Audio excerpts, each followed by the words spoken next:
नमस्कार दोस्तों, आज की तारीख है 28 फरवरी 2026, दिन शनिवार और आज की हिंदी तिथि है फाल्गुन माह के शुक्ल पक्ष द्वादशी।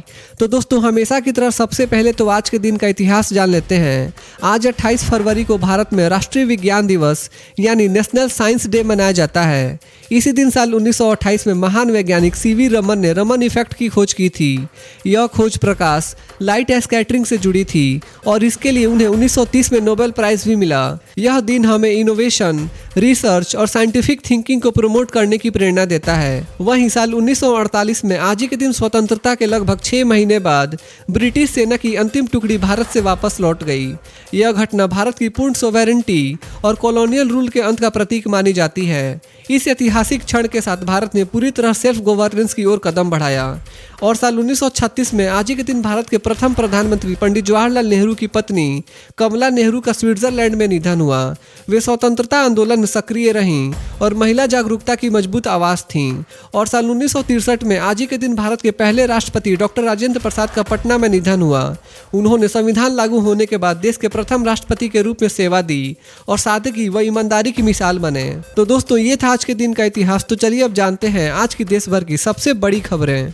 भारत की अर्थव्यवस्था एक बार फिर मजबूत रफ्तार से आगे बढ़ रही है। सांख्यिकी मंत्रालय ministry of statistics and programme implementation यानी MOSPI के अनुसार वित्त वर्ष 2025-26 में भारत की रियल GDP 7.6% रहने का अनुमान है। वहीं नॉमिनल GDP, जिसमें महंगाई भी शामिल होती है, 8.6% बढ़ने की उम्मीद है। अक्टूबर-दिसंबर तिमाही में अर्थव्यवस्था ने 7.8% की ग्रोथ दर्ज की। सरकार ने 2022-23 को नया बेस ईयर घोषित किया है ताकि अर्थव्यवस्था के बदले ढांचे को बेहतर तरीके से दिखाया जा सके। कभी फ्रैगाइल 5 में शामिल भारत आज दुनिया की चौथी सबसे बड़ी अर्थव्यवस्था बन चुका है।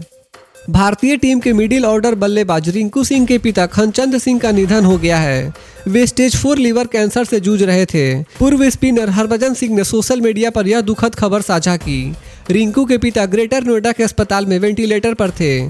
पारिवारिक स्थिति के बीच भी रिंकू T20 वर्ल्ड कप में टीम के साथ जुड़े रहे। जिम्बाब्वे के खिलाफ मैच में वे प्लेइंग 11 में नहीं थे, लेकिन सब्स्टिट्यूट फील्डर के रूप में मैदान पर उतरे। अब टीम इंडिया अपना अगला अहम मुकाबला वेस्ट इंडीज के खिलाफ खेलेगी, जो सेमीफाइनल की राह तय करेगा। गुजरात सरकार ने 2026-27 के बजट में नगर निगम क्षेत्रों में थीम आधारित नमो गौरव पार्क विकसित करने के लिए 20 करोड़ रुपए आवंटित किए हैं। कुल 100 करोड़ रुपए की योजना के तहत आधुनिक और स्मार्ट रिक्रिएशनल स्पेसेस तैयार किए जाएंगे।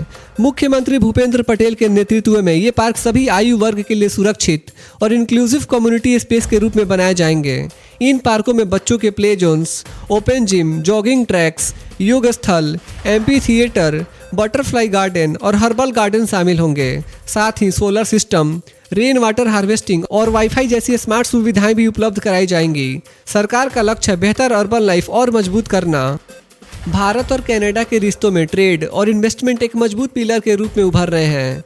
विदेश मंत्रालय के अनुसार 2024 में दोनों देशों के बीच गुड्स ट्रेड करीब 13.32 बिलियन कनाडाई डॉलर रहा।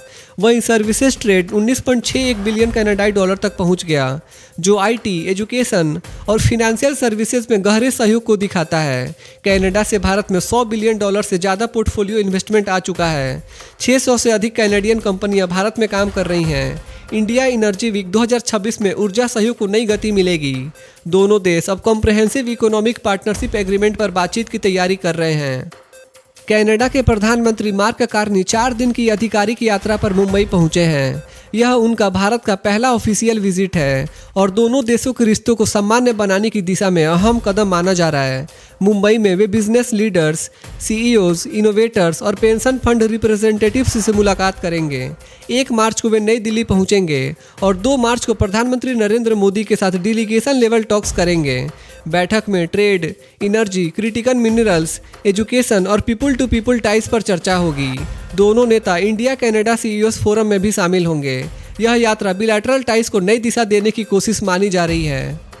भारत और कनाडा अपने रिश्तों में नई ऊर्जा भरने की दिशा में आगे बढ़ रहे हैं। दोनों देश लोकतंत्र, रूल ऑफ लॉ और मजबूत संस्थागत ढांचे जैसे साझा मूल्यों से जुड़े हैं। G20 समिट 2025 में प्रधानमंत्री नरेंद्र मोदी और कनाडा के PM मार्क कार्नी की मुलाकात हुई थी। जहां 2030 तक व्यापार 50 अरब डॉलर करने का लक्ष्य रखा गया था। दोनों देशों ने CEPA समझौते पर बातचीत शुरू करने पर सहमति जताई। ऊर्जा, AI, क्रिटिकल मिनरल्स और सप्लाई चेन कॉपरेशन प्राथमिकता बने हुए हैं। सुरक्षा और काउंटर टेररिज्म पर भी सहयोग बढ़ रहा है। भारत कनाडा रिश्ते अब एक नए प्रैग्मेटिक कॉपरेशन के दौर में प्रवेश कर रहे हैं। रूस ने अफगानिस्तान और पाकिस्तान से अपील की है कि वे तुरंत सीमा पर हो रहे हमले रोकें और अपने मतभेद डिप्लोमेटिक तरीके से सुलझाएं। क्रेमलिन प्रवक्ता दमित्री पेस्कोव ने कहा कि हाल की सैन्य झड़पें चिंता का विषय है और स्थिति पर नजर रखी जा रही है। रूस अफगानिस्तान की तालिबान सरकार को आधिकारिक रूप से मान्यता देने वाला एकमात्र देश है और पाकिस्तान के साथ भी उसके अच्छे संबंध हैं। रूसी विदेश मंत्रालय ने दोनों देशों से बातचीत की मेज पर लौटने की अपील की है। साथ ही पाकिस्तान के प्रधानमंत्री शहबाज शरीफ की रूस यात्रा की तैयारी भी जारी है। केंद्र सरकार ने झारखंड में पंचायत राज संस्थाओं को मजबूत करने के लिए 275 करोड़ 12 लाख रुपए जारी किए हैं। यह राशि 15वें वित्त आयोग के तहत 2025-26 वित्त वर्ष में दी गई है। पंचायती राज मंत्रालय के अनुसार इससे राज्य की 24 जिला पंचायत, 253 ब्लॉक पंचायत और 4342 ग्राम पंचायतों को लाभ मिलेगा। यह दूसरी किस्त यूनाइटेड ग्रांट्स की है, जिसे स्थानीय जरूरतों के अनुसार खर्च किया जाएगा, लेकिन वेतन पर नहीं। टायर्ड ग्रांट्स का उपयोग स्वच्छता, ODF बनाए रखने और पेयजल जैसी बुनियादी सेवाओं के लिए किया जाएगा। सरकार का लक्ष्य ग्रामीण विकास और बुनियादी ढांचे को मजबूत करना है। प्रधानमंत्री नरेंद्र मोदी आज गुजरात में एक बड़े सेमीकंडक्टर प्लांट का उद्घाटन करेंगे। दोपहर करीब 3:45 पे वे साड़ंत में माइक्रोन टेक्नोलॉजी की semiconductor assembly, test and packaging यानी ATMP फैसिलिटी का शुभारंभ करेंगे। यह भारत में बने पहले made in India memory modules के कॉमर्शियल प्रोडक्शन की शुरुआत होगी। करीब 22,500 करोड़ रुपए की लागत से बना यह प्रोजेक्ट इंडिया सेमीकंडक्टर मिशन के तहत मंजूर हुआ था। पूरी तरह चालू होने पर यह प्लांट दुनिया के बड़े क्लीन रूम फैसिलिटीज में शामिल होगा। यह कदम भारत को ग्लोबल सेमीकंडक्टर वैल्यू चेन में मजबूत पहचान दिलाएगा। प्रधानमंत्री नरेंद्र मोदी आज अजमेर का भी दौरा करेंगे। सुबह करीब 11:30 पे वे 14 साल की लड़कियों के लिए देशव्यापी HPV वैक्सीनेशन कैंपेन की शुरुआत करेंगे, जिसका उद्देश्य सर्विकल कैंसर की रोकथाम है। इसके साथ ही वे 16,680 करोड़ रुपए से अधिक के विकास परियोजनाओं का उद्घाटन और शिलान्यास करेंगे। इनमें नेशनल हाईवे, ग्रीन एक्सप्रेसवे, पीने के पानी की बड़ी परियोजनाएं, बिजली ट्रांसमिशन सिस्टम और ग्रिड स्टेशन शामिल हैं। सरकार के रोजगार अभियान के तहत 21,800 से ज़्यादा युवाओं को नियुक्ति पत्र भी दिए जाएंगे। यह दौरा स्वास्थ्य और इंफ्रास्ट्रक्चर दोनों मोर्चों पर बड़ा कदम माना जा रहा है। T20 वर्ल्ड कप में भारत ने जिम्बाब्वे को 72 रन से हराकर शानदार वापसी की है। चेन्नई में खेले गए मुकाबले में भारत ने पहले बल्लेबाजी करते हुए 256 रन बनाए, जो इस टूर्नामेंट का अब तक का सबसे बड़ा स्कोर है। अभिषेक शर्मा ने 55 रन, हार्दिक पांड्या ने नबाद 50 रन की तेज पारी खेली। तिलक वर्मा ने सिर्फ 16 गेंदों पर नबाद 44 रन बनाकर मैच को शानदार अंदाज में फिनिश किया। तिलक वर्मा ने कहा कि टीम फियरलेस क्रिकेट खेलना जारी रखेगी। अब भारत को सेमीफाइनल में पहुंचने के लिए वेस्ट इंडीज के खिलाफ जीत जरूरी है। यूक्रेन को बड़ी आर्थिक राहत मिली है। अंतर्राष्ट्रीय मुद्रा कोष यानी IMF ने यूक्रेन के लिए 8.1 अरब डॉलर के 4 साल के लोन को मंजूरी दे दी है। इसमें से 1.5 अरब डॉलर तुरंत जारी किए जाएंगे, ताकि रूस के साथ जारी युद्ध के बीच सरकार का कामकाज चलता रहे।